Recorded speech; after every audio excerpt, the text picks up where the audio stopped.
Hey, what is up, everybody? This is Stevie Breach coming to you here today. Last night, I was laying there looking at the WWE Network, wondering what I was going to watch. Honestly, it was a battle between Hulu and Netflix, whether if I was going to watch Seinfeld or The Office to fall asleep. And then I was like, hey, let's check out an ancient WWE documentary that we haven't watched in a while. And I picked The Rise and Fall of ECW, which is a pretty weird pick when you're looking for something to fall asleep to, because this documentary ranks in at about 2.5 hours.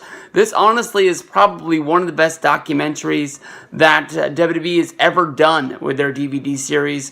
Going all the way back, because of the rise and fall of ECW, it gave ECW a relaunch pay-per-view, One Night Only, which then turned around into One Night Only 2, with John Cena versus Rob Van Dam, and then gave ECW its relaunch, with basically giving them its own TV show, giving us WWECW, which is debatable whether if you liked it or if you didn't like it, whether if it ranks up there with ECW, which gave us the debut of CM Punk on WWE TV. But it's all because of this. It's all because of Rob Van Dam, Joey Styles, Tommy Dreamer. The list goes on and on. Paul Heyman, they sat down everyone who was basically under WWE contract at this time.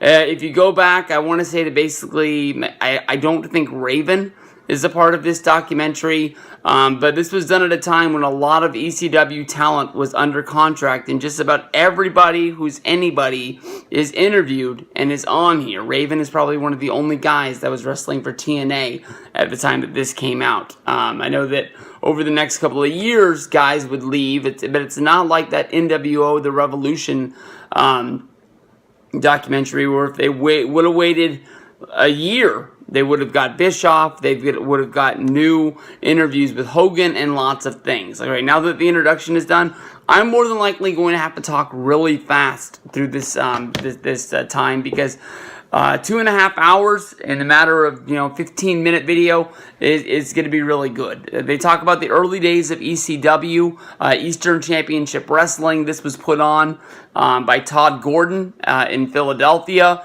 and basically it was being booked, and the wrestler who was in charge basically had a falling out with ECW, and Paul Heyman was brought in. At that time, Paul Heyman had been let go by WCW, and personally had a vendetta against who was running WCW, who was Bill Watts, for letting him go and pushing him out of the company. Paulie Dangerously was a pretty over manager at the time, and some people thought that basically ECW was just sort of a pit stop for Paul Heyman on the road to going to the WWF, but that was something that didn't happen for a long time. And in the matter of being there, Paul Heyman noticed there was a change in society. Mostly he put down that there was a change in music. And because of that, he thought wrestling needed a change, because so many people were doing the same thing over and over and over again. And at this time, of course, WWE, at that time WWF, was going through a real demise, where basically they were killing themselves. Vince had the steroid trial, which led to a lot of guys going to WCW. At that time, you were seeing guys like the Duke Dumpster Drosy. There was just lots of doinks, bad characters that they felt like it had to be. ECW wanted to become, I guess, more real, and have more characters that were like people that were in the stands watching the TV, or I guess you can say being at the shows themselves. From there, we get the biggest stars of the company. You get Public Enemy. All of these wrestlers, all of these teams brought something to the company that put them over the top. Terry Funk was probably the one person that Paul Heyman gave the most credit to. We had Terry Funk coming in, who was a person from the last generation of wrestling that had a character that was tough, that could fight the extreme, and had enough name credibility coming in that you would think that this guy's going to come in and he's going to beat everybody. But Terry Funk came in with the mindset that he had to basically get the next era of wrestling ready to take over, and basically just picked out guy after guy that he was going to put over, make them bigger than they were today, make sure that he did something special with them that people were going to remember. One of the first ever feuds or things that happened in ECW that got mainstream attention was Sandman and Tommy Dreamer, where basically Tommy Dreamer came in as this white meat babyface kind of guy. He actually wore tights, and on his tights were suspenders. He thought that was something that was going to make him, more special than somebody else, I guess you can say, or stand out. He was the pretty boy, and the Sandman beat him in a Singapore cane match, which was made famous at the time by a kid who got caught. I think he was spray painting cars in Singapore, and they actually caned him in public, and that was the way that they, I guess you can say, taught people their lesson in that country. Even though that doesn't translate to America, and America was up in arms at the time, that's what they did. For Sandman to try and beat Tommy Dreamer, but Dreamer kept getting up shot after shot after shot, trying to get the Sandman's respect, asking him to hit him again, and this is something that got Tommy Dreamer over with the ECW fans, somebody who was not going to quit, somebody who was not going to give up, somebody who came in from WCW, a part of a talent exchange due to I guess you can say it was due to a lawsuit, was Cactus Jack. Cactus Jack at the time, I believe, was either the television champion or the tag team champion, and he came in and he lost the match right out of the gate, and he spit on the WCW title, saying it didn't mean anything to him, and that basically he felt like he had hurt his pride by losing in ECW. But he was somebody who came in just like Terry Funk, who got it and figured out what Paul Heyman was really working for and wanted to really be a part of what was going down, and became one of the mainstays of ECW until the day he left to go be Mankind in the WWF. The Extreme era began as what we know as Extreme Championship Wrestling, when Shane Douglas beat Too Cold Scorpio in a tournament to become the NWA World Heavyweight Champion. At the time he was given the belt, he threw it down and basically said that this title belt hasn't meant anything in the last 7 years, and that he was crowning the new Eastern Championship Wrestling Heavyweight Championship as the Extreme Wrestling Championship, and it was the only championship that was going to mean anything.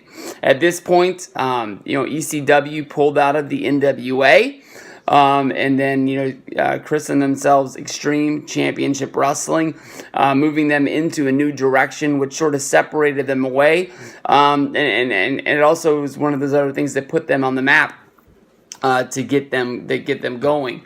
We talk about the fact of the Monday Night War going on at this time between WCW and WWE, trying to become who was going to be the main brand of wrestling in the United States.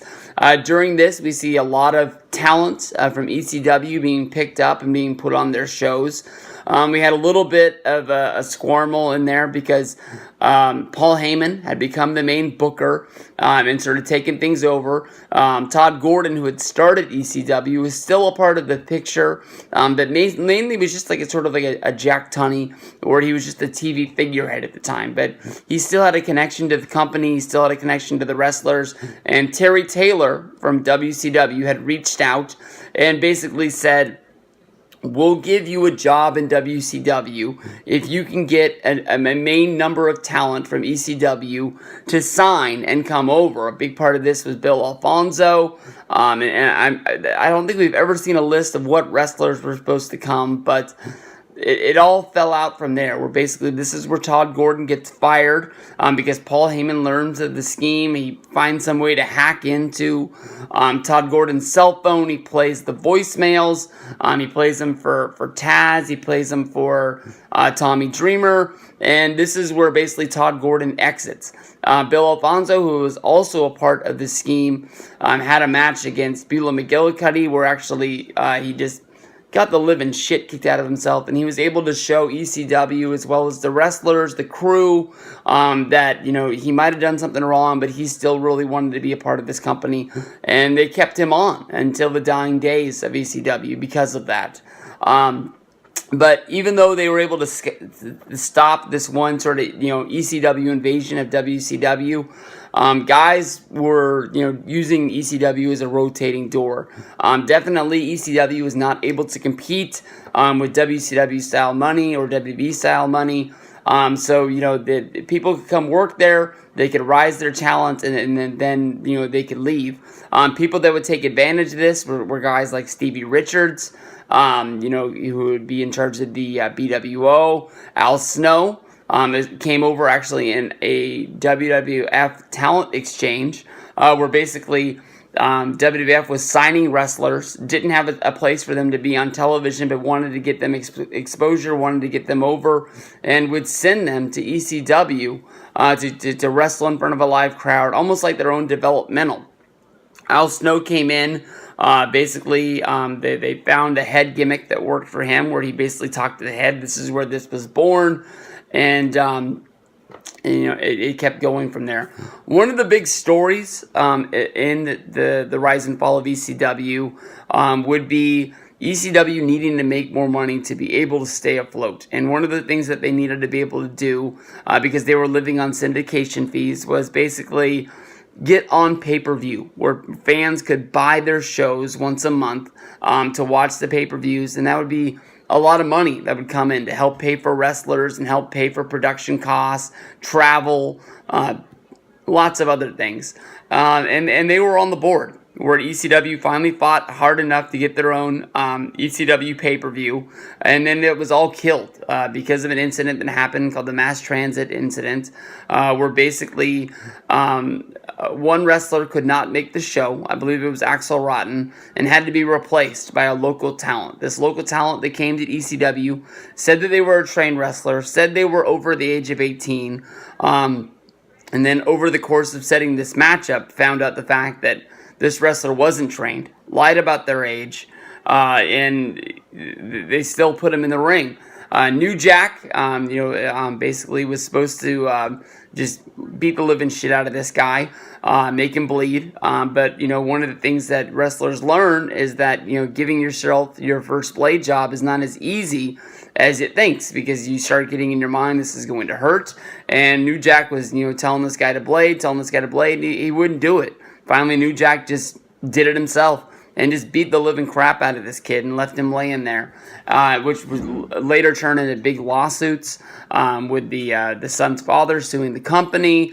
And, you know, just the outcry that came out of this is that ECW loses their pay-per-view. After time, they find another way. They get back to the point where they're going to get on pay-per-view. Vince McMahon actually reaches out to Paul Heyman and ECW, giving them mainstream exposure by putting them on Monday Night Raw. At this time, Raw was getting their ass kicked by Nitro and was looking for anything different to separate themselves.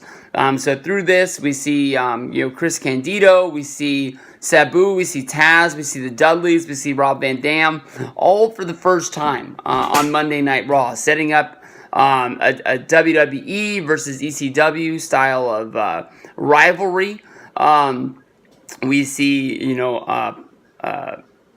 Jerry Lawler start a feud against ECW, which would become one of ECW's main storylines going on, of them, ECW then bringing in Jerry Lawler, which would mean that basically they're bringing in WWF. We see Sabu, we see Rob Van Dam jump ship to be teaming with Jerry Lawler, fighting against them, and just building one heck of a storyline, which lead to their first pay-per-view. On the first pay-per-view, when they're drawing up their card, they leave off Rob Van Dam. Definitely one of the biggest, their main talents, but due to an injury to Chris Candido, Rob Van Dam, it gets put on the pay-per-view in a match against Lance Storm, where Rob Van Dam has to go out and basically give the performance of a lifetime, thinking that, this is the company that screwed him over. We're going to skip through a ton of stuff, basically just getting to the end of ECW, where basically they finally get everything they're looking for. They finally get on TNN. They finally get a video game. Both of those things probably led to the downfall of the company. TNN, once they got them, figured out they didn't really want them. They were using them as a springboard trying to get WWE and Monday Night Raw. With the Monday Night Raw deal comes a deal that basically they're the only company that's going to be on TNN, giving ECW basically their walking papers that they're going to have to be there until they debut of Raw, and then they're canceled. They're done. In order to get a video game, which they thought was going to bring in a lot of money for them, I think they had to give away like 40% of the company to a company that makes video games that just wanted to have control of the company but didn't really want anything to do with it. If you're going to make money, we want some of the money. But other than that, you're on your own.